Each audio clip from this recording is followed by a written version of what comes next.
Nós estamos vivendo uma época muito interessante, não é? E eu estava pensando hoje, preparando a mensagem, qual tempo é esse?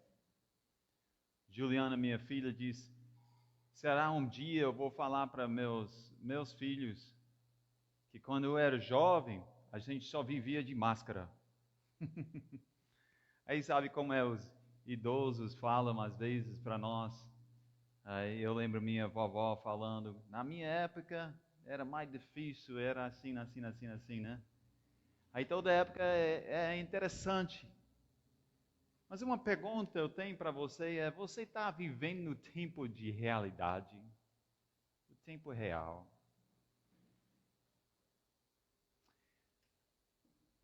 O governo, a mídia, a escola quer dar uma impressão sobre o tempo hoje. Quer dar. Mas será um tempo de realidade? Aí abre sua Bíblia para Lucas 12. E a gente vai ver Jesus falando sobre os tempos. E eu botei assim, de nossa passagem de Lucas 12, 49 a 13, versículo 9, a gente vai ver isso. Conhecei os tempos reais de hoje. Precisa conhecer o Jesus real da eternidade. Conhecer os tempos reais de hoje, precisa conhecer o Jesus real de eternidade. A realidade de vida é Jesus. Alguém pode dizer assim, não, você pode não entender os tempos que Deus tem na escatologia, mas pode conhecer Jesus. É verdade. É possível, mas o que Paulo diz em 1 Tessalonicenses 4:13? Ele disse, não quero que vocês sejam ignorantes em relação sobre o que vem depois. Entendeu? A gente vê as profecias do Velho Testamento, do Novo Testamento, nos mostrando sobre os tempos depois. E os tempos que Deus tem colocado nessa história de homem.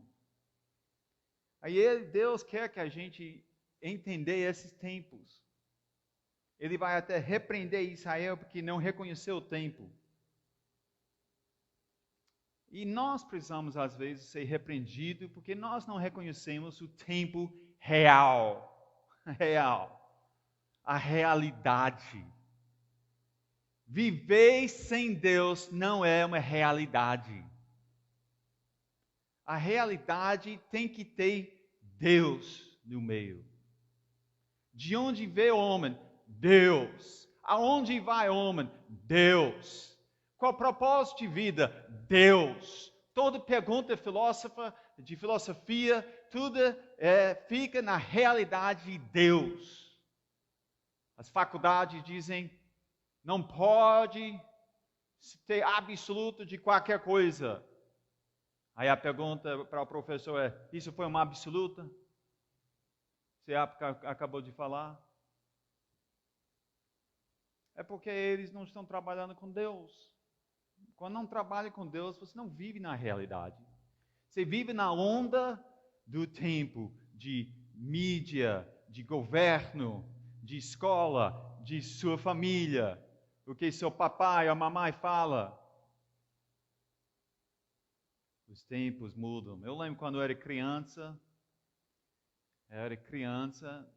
e o tempo do mundo, a mídia fez um medo enorme na vida de crianças sobre a Terceira Guerra Mundial, Estados Unidos e a Rússia. Você acha que não foi verdadeiro? Você não conhece minha infância? Criança dorme às vezes com pesadelos, pensando que vai acontecer. Mas a realidade foi outra coisa, não foi? Então é isso, nossos tempos mudam, né? Nossos tempos, governos mudam, tempo muda. Mas o que Deus tem ordenado, nós devemos conhecer. E para conhecer o tempo real de hoje, nós precisamos conhecer o Jesus verdadeiro. Vai para Lucas 12, e vamos ver os tempos, conhecer os tempos. Em Lucas 12, 49, diz assim: Vim trazer fogo à terra, e como gostaria que já estivesse acesa. Mas tenho que passar por um batismo, e como estou angustiado até que ele se realize. Vocês pensam que vim trazer paz à terra? Não, eu digo a vocês, ao contrário, vim trazer divisão. De agora em diante haverá 5 numa família divididos, uns contra os outros, 3 contra 2 e 2 contra 3. Estarão divididos pai contra filho, filho contra pai, mãe contra filha, filha contra mãe, sogra contra nora e nora contra sogra. Dizia ele à multidão: quando vocês veem uma nuvem se levantando no ocidente, logo dizem, vai chover, e assim acontece. E quando sopra o vento sul, vocês dizem, vai fazer calor, e assim ocorre. Hipócritas, vocês sabem interpretar o aspecto da terra e do céu, como não sabem, olha aqui, interpretar o tempo presente. Precisamos conhecer os tempos reais, de realidade. Quando você volta para versículo 49, Jesus disse assim, vim trazer fogo à terra, e como gostaria que já estivesse aceso. Aí você diz, oxe, o que está falando aqui? Porque a Bíblia fala sobre tempos, fala sobre épocas que Deus vai fazer coisas. Se fica um dedo aqui, vai para Malaquias 4, dá uma olhada, Malaquias. A profecia de Malaquias foi 500 anos ou mais antes de Jesus. E olha o que disse aqui o Malaquias, o profeta, Malaquias capítulo 4, versículo 1. Pois certamente vem um dia. Qual dia? É um tempo. Tempo onde? Na terra. E olha o que ele disse. Pois certamente vem um dia, o quê? Malaquias 4:1.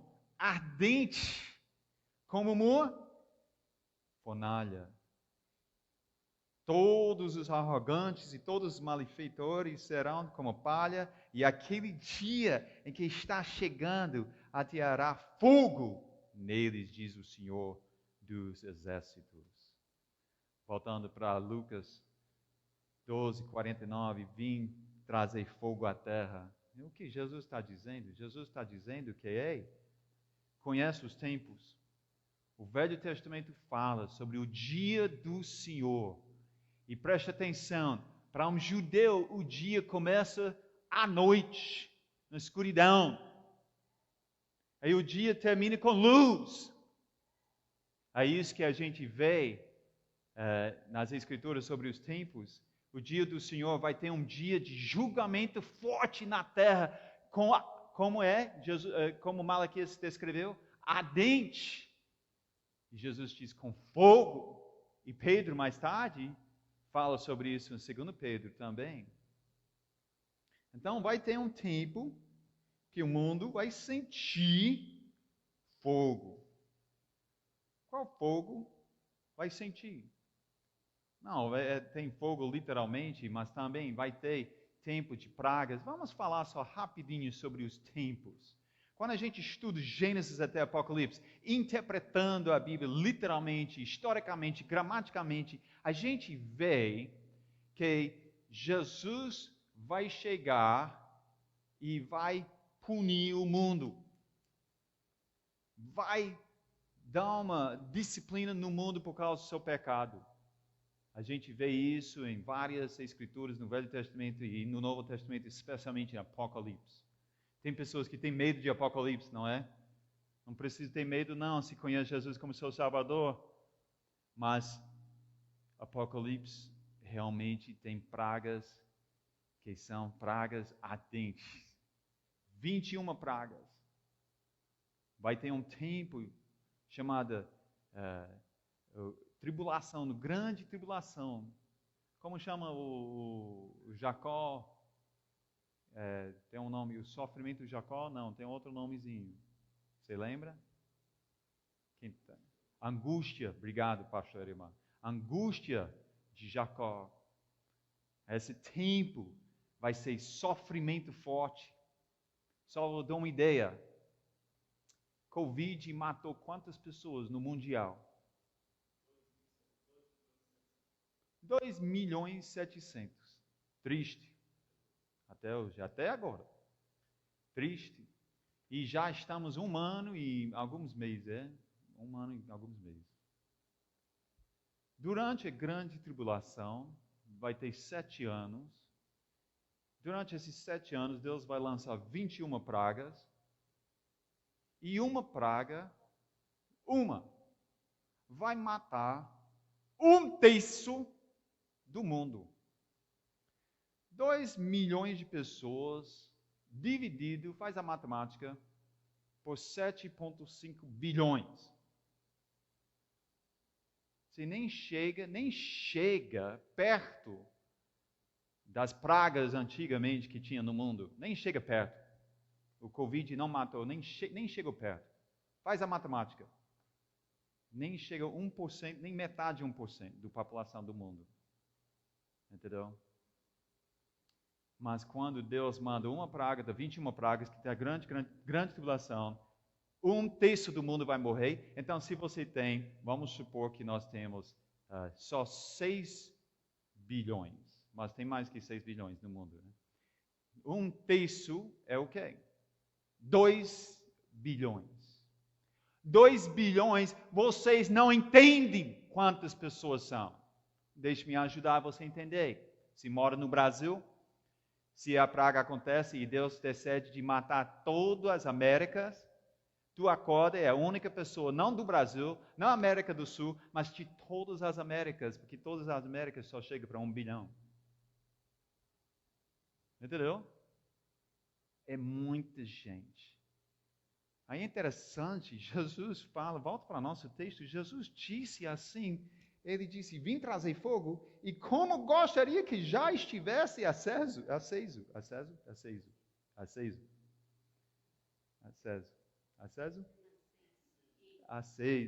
Eu vou aprender português.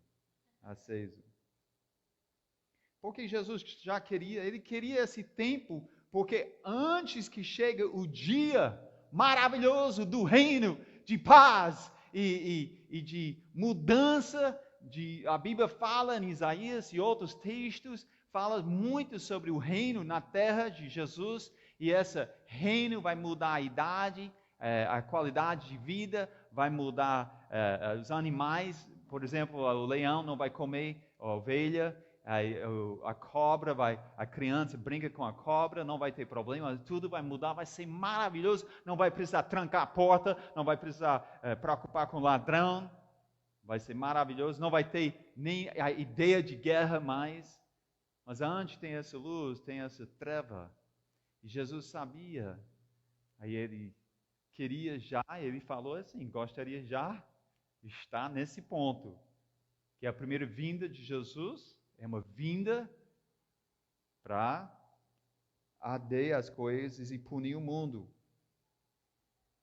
Ele disse, nesse momento, eu tenho um batismo sério, versículo 50, e eu estou angustiado até que ele se realize. Qual batismo ele está falando aqui? Ele está falando sobre o sofrimento, ele tem que morrer. O Messias, quando vem, é glorioso, o Velho Testamento mostrou. Mas o Velho Testamento, em Isaías 53, também mostra que o Messias vai ter sofrimento. E esse versículo 50, Jesus disse, esse sofrimento eu tenho que enfrentar. E eu estou angustiado sobre isso. Mas era o quê? Para morrer pelos pecados do mundo. Ele disse, vocês pensam que eu vim trazer paz à terra? Que o judeu estava pensando naquela parte do positivo do futuro, dos tempos. O tempo quando vai ter o reino em Jerusalém e toda a terra em Israel, todo mundo vai respeitar Israel e não vai brigar com Israel, vai ter paz nas ruas de Israel, Jerusalém. Aí todo mundo está falando, olha, é esse que nós queremos, será que esse é o Messias? Será que Jesus é aquele que vai trazer paz? E Jesus diz, não, eu não trago paz não. É o contrário, eu vou trazer divisão. Como é que Jesus traz divisão? É porque algumas pessoas na família não acreditaram que Jesus era o Messias. E outros acreditaram. Quantas vezes a gente escuta entre os irmãos em seus testemunhos que fala: quando eu aceitei Jesus, meu pai me rejeitou e tirou eu da casa. A minha mãe não quis falar comigo mais porque eu aceitei Jesus. Jesus traz divisão porque quando você aceita Jesus como seu único Salvador, sua lealdade é com Ele. Claro, Ele é Salvador, claro, Ele é o Senhor dos Senhores. Então Ele ganha nosso respeito. Ele é a realidade. A realidade é Jesus, então a gente submete a Ele e respeita a nossa família, mas a família não respeita Jesus, então a família faz divisão. E acontece, e vai acontecer em Israel. E aconteceu. Jesus chegou no versículo 54 para frente e disse: olha, esses tempos, você vê na natureza, você vê nuvem chegando, diz que chuva está chegando e você fala certo. Se sente aquele vento forte de uma certa direção e você sabe que vai ser quente o próximo dia. Ele fala certo. Mas ele repreende os judeus, mas vocês não podem perceber que seu rei está na sua presença. Jesus fazendo milagres, pregando, ensinando a verdade, e os judeus rejeitaram ele. É o rei de Israel. É o rei que cumpre as alianças que Deus fez com Israel no Antigo Testamento. E eles não reconheceram Jesus. É isso que acontece conosco. Às vezes a gente está no nosso tempo e não reconhece Jesus. Você diz: como, pastor? Eu já aceitei Jesus como meu único Salvador. Eu sei que Jesus morreu na cruz por meus pecados, ressuscitou. Eu arrependi dos meus pecados, confiei nele. Eu tenho vida eterna. Sim. Mas será que na sua vida na terra você reconhece o que Jesus está fazendo hoje no mundo? O que Jesus está fazendo no mundo hoje? A gente falou sobre a angústia de Jacó, a gente falou sobre grande tribulação, a gente falou sobre o milênio, mas o que Jesus está fazendo hoje no mundo? Hoje, Mateus 16, 18, Jesus diz: edificarei minha igreja. Coríntios e Efésios falam sobre o mistério, coisa nova. É o quê? Onde vai ter mais não, judeu separado, gentil, vai ser todo mundo juntos em uma coisa chamada o corpo de Cristo, chamada a igreja. Hoje é a época da igreja. Jesus disse: vai fazer discípulos de todas as nações, em batizar em nome do Pai, do Filho e do Espírito Santo. Hoje nosso propósito, sabe o que é? É pregar o evangelho sobre Jesus e ensina outros a ser como Jesus. Para mim, viver é Cristo, morrer é lucro. Então, o que acontece no mundo, doenças, problemas, dificuldades chegam. E nosso propósito ainda é o mesmo, de conhecer Jesus e seu propósito. Seu propósito para hoje é para a gente fazer discípulos, pregar o evangelho. E ver pessoas convertidas junto de uma igreja local que ensina a Bíblia e cresce e adora juntos nosso Senhor Jesus. Quando vai acabar essa época? Esse tempo da igreja? A igreja, o tempo vai acabar com arrebatamento. Arrebatamento nos mostra que Deus vai tirar todos os crentes da terra e leva lá nas nuvens, encontrar com Ele e volta para ser julgado. Olha aí. A realidade é isso, crente. Tu vai ser julgado. É mesmo? Sim, de cada palavra, de cada investimento, cada atitude, cada ação, vai ser julgado. Como está tratando sua esposa? Como está tratando seus filhos? A realidade é Jesus está olhando. Quem está testemunhando com seu casamento, seus votos, alianças, é Deus. A realidade é Jesus, gente. A realidade é que Ele está vendo e nosso julgamento não é para salvação.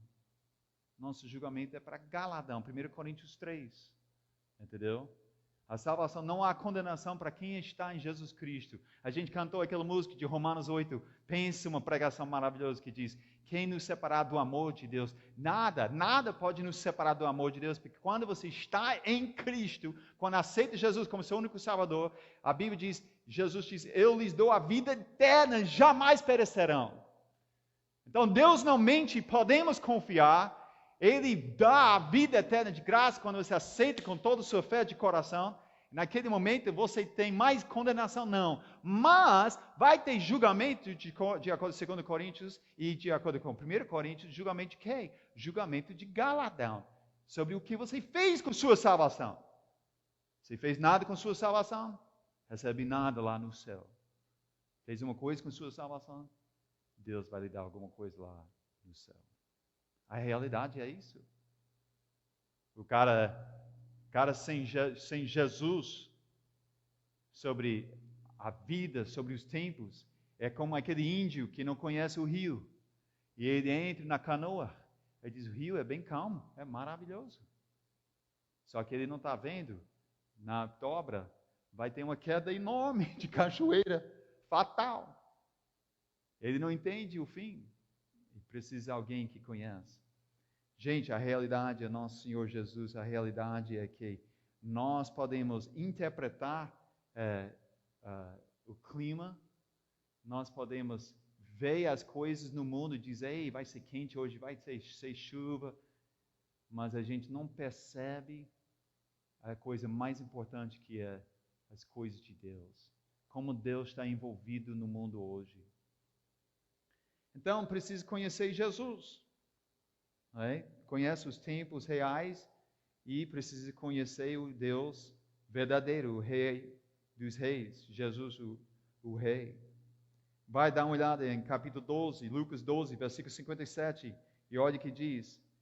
Porque vocês não julgam por si mesmo o que é justo. Quando algum de vocês estiver indo com seu adversário para o magistrado, faça tudo para se reconciliar com ele no caminho, para que ele não o arraste ao juiz, e o juiz entregue ao oficial da justiça, e o oficial da justiça o joga na prisão. Eu digo que você não sairá de lá enquanto não paga o último centavo, que Jesus está dizendo para Israel. Ele está falando com os judeus, a multidão, e diz, ei, vocês têm que aprender, o cara está levando você para o tribunal, resolve sua dívida logo. E agora, em relação, minha presença aqui, em relação dos tempos, reconhece, interpreta certo, resolve logo. Resolve logo sua dívida com Deus. Como? Todo pecado é contra quem? O Davi diz no Salmo 51, eu pequei contra ti, ti só. Todo pecado é contra Deus. Ah, mas eu não peco feio, não. Ah, é? Quando Adão comeu a fruta, qual fruta foi? Foi uma jaca? Ninguém sabe. Todo mundo acha maçã, mas não, a Bíblia não diz. Mas o dia que ele comeu a fruta, o que aconteceu? Morte chegou no mundo. Morte para toda a humanidade chegou no mundo por causa Adão comeu uma fruta. Uau! Qual problema tem comer fruta? Problema seríssimo quando Deus diz, não come, porque o dia que você come, vai morrer. E Adão viu a fruta, Deus falou, ok, vai morrer, vamos ver. Morte chegou. E chegou para todo mundo. Pecado é sério, seríssimo diante de nosso Deus. E nós precisamos limpar nossas dívidas. Como se limpa? 1 João 1,9 diz o quê? Se confessar nossos pecados, Ele é fiel e justo para o quê? Para nos perdoar e limpar nossas iniquidades. Então, a gente precisa confessar. O que é confessar seu pecado? Confessar seu pecado não é justificar. Se eu bater em minha irmã e minha mãe me chama, eu não confesso assim. Mãe, eu bati nela porque ela me bateu primeiro. Isso não é confessar. Confessar é assim, mãe, eu bati nela porque eu não tinha autocontrole. Meu coração é corrupto e eu fiz errado. Me perdoa. Isso é confessar. toma a responsabilidade e vê como é seu pecado, como Deus vê. Então, limpa sua dívida.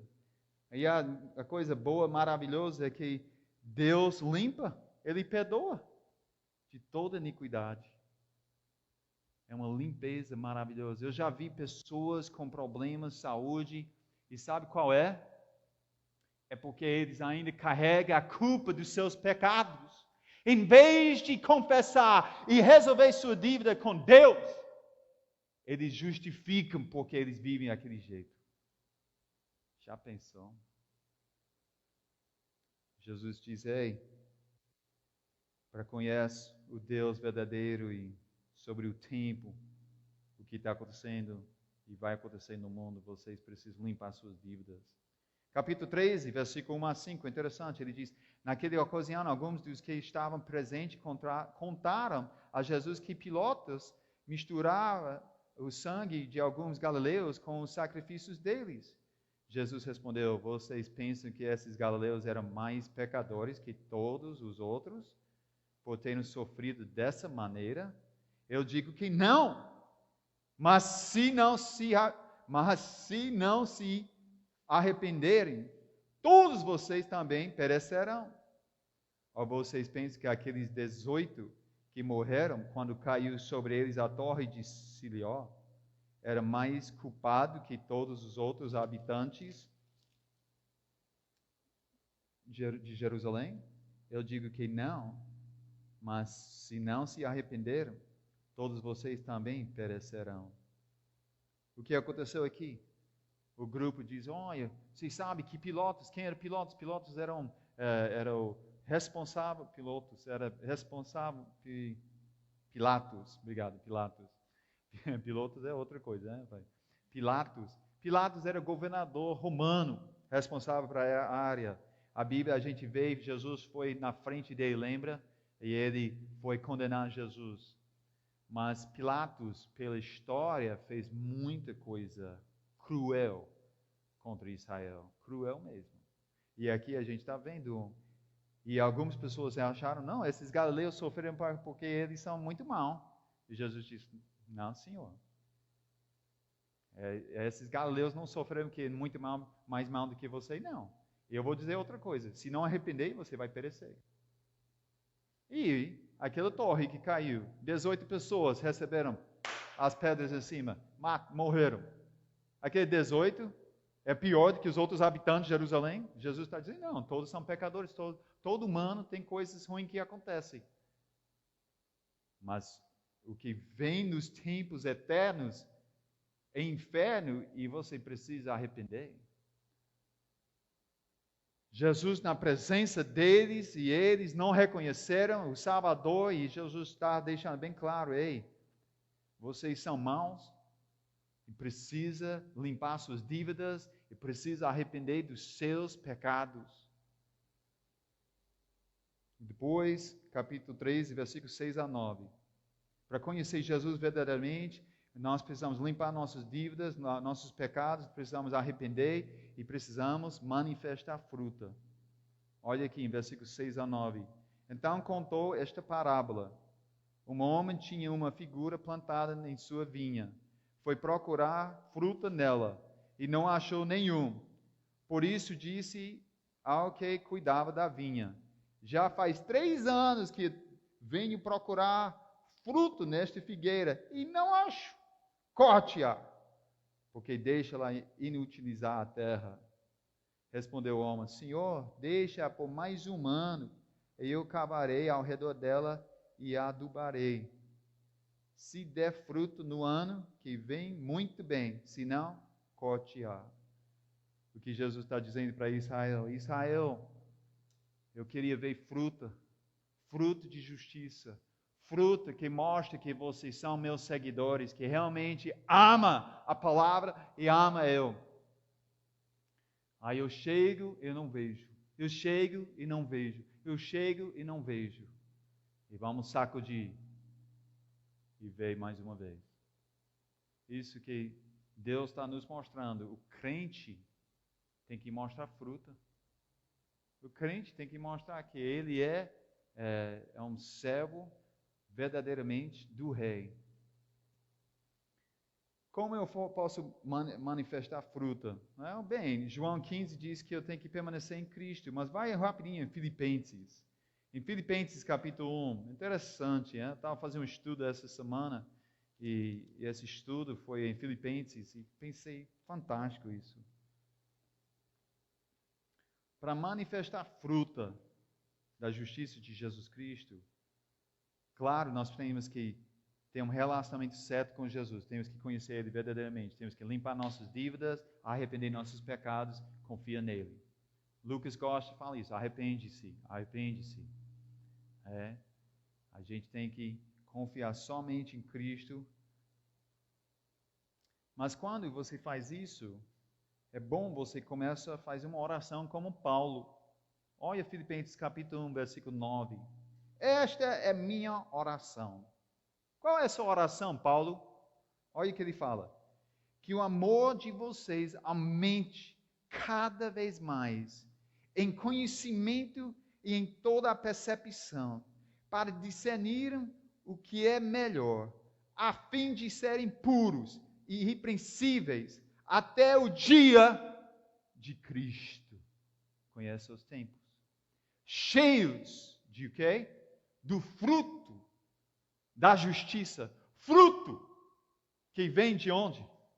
Por meio de Jesus Cristo, para a glória e o louvor de Deus. Mesma coisa Jesus estava exigindo de Israel, Ele está exigindo da igreja. Igreja, crente, precisa o quê? Precisa suas dívidas limpas. Precisa ter uma mente certa e o coração certo para Deus. Mas precisa manifestar fruto. Fruto da justiça. Tem que mostrar Cristo na sua vida. Seu vizinho deve ver Cristo em sua vida. E nessa pandemia, deve ver Cristo. E nessa época, ver Cristo. No seu casamento, Cristo. As crianças veem Cristo. Os netos, agora eu estou chegando com neta. Essa netinha minha, olha, ela deve ver Cristo em mim. Não só que eu estou dando sorvete, mas eu dou ensinamento da palavra. Olha, para nós viver é Cristo e mostrar isso. Se nós conhecemos o Jesus verdadeiro, isso vai nos ajudar a entender nosso tempo melhor. Nosso tempo hoje é para preocupar sobre o que o governo está dizendo, é para preocupar sobre o que o mundo está dizendo. Não, nosso tempo hoje e o tempo antigamente era para olhar para Jesus, olhar para Deus e conhecer Ele e reconhece o que Ele está fazendo no mundo e junta com Ele, faz a fruta que manifesta para a glória dEle. Conhece os tempos reais de hoje, precisa conhecer o Jesus real de eternidade. Vamos orar. Nosso Deus celestial, eu não posso imaginar Judas, um discípulo que andou pessoalmente com o Senhor por 3 anos e meio. Viu milagres, ensinamentos, carinho, amor e grande fé. E rejeitou o Senhor. Ele não tinha um coração para discernir o tempo. A realidade do rei, dos reis no meio da presença dele. Deus nos perdoa quando nós também esquecemos a verdade do Senhor hoje, nos dias de hoje. Ajuda-nos como igreja a reconhecer nosso tempo e nosso tempo para glorificar Teu nome em tudo que a gente faz. E com animação entrega as finanças para missões mundial. E animação A gente fala com vizinhos sobre a vida eterna em Cristo Jesus. Em animação, a gente cria nossa família no temor do Senhor. Em animação, a gente procura crescer em nosso conhecimento do amor e graça do nosso Senhor Jesus Cristo. Deus ajuda-nos a manifestar fruto por meio de Jesus Cristo, para a glória do Senhor. Em nome de Jesus oramos. Amém.